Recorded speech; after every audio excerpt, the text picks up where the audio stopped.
RTX 5070, 4090 performance at $549. Impossible, impossible, impossible. The RTX 5070 does not have 4090 performance in a single real-world scenario. Making a claim like that should be illegal. A card with almost 10,000 less CUDA cores does not have 4090 performance. What Jensen should have said is this. In a cherry-picked example, in the one of about 7 games where multi-frame generation is supported, aka in a non-rasterized scenario where we're using AI frame generation to artificially generate frames, you can get roughly equivalent performance to a last generation card that does not support that technology. But if we put the 4090 and 5070 in a head-to-head straight rendering workload without any AI intervention, it would not even be close. So please stop with the deception and the bullshit.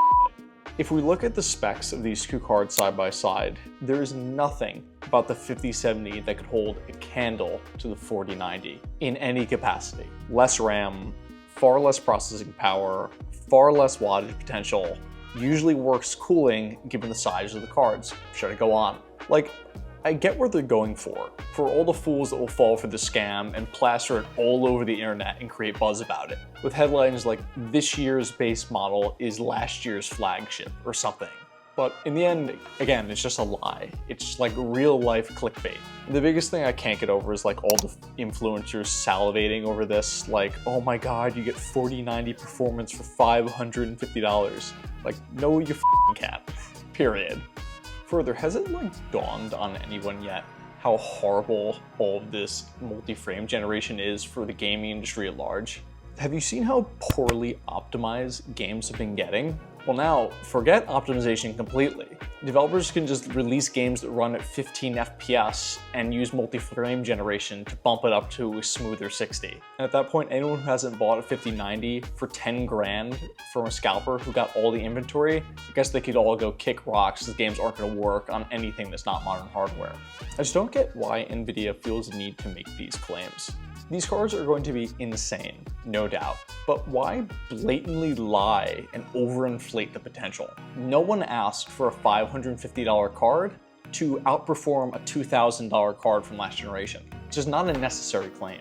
Also, really importantly, prices are very deceiving. Founders Edition cards are usually impossible to get. With the 4090's Founder Edition, for example, was never, ever readily available on the market. It's still sold out today, and it was for the entire life cycle of the product. But you know which ones were available the whole time?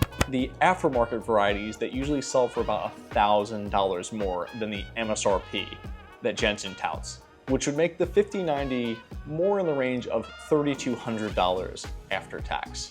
Not quite the $2 grand that they promised. Pretty nuts, don't you think? In the end, please don't fall for any of these nonsense numbers, and most importantly, wait until actual consumers get their hands on these so you can see what the genuine real-world performance is and how far off the 5070 is to performing like a 4090.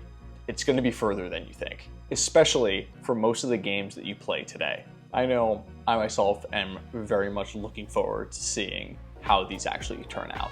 And I will definitely provide an update once these are in the hands of reviewers and consumers and we can see where they truly stand. Appreciate you all watching. Please do like and subscribe if you enjoyed it, and I'll see you in the next one.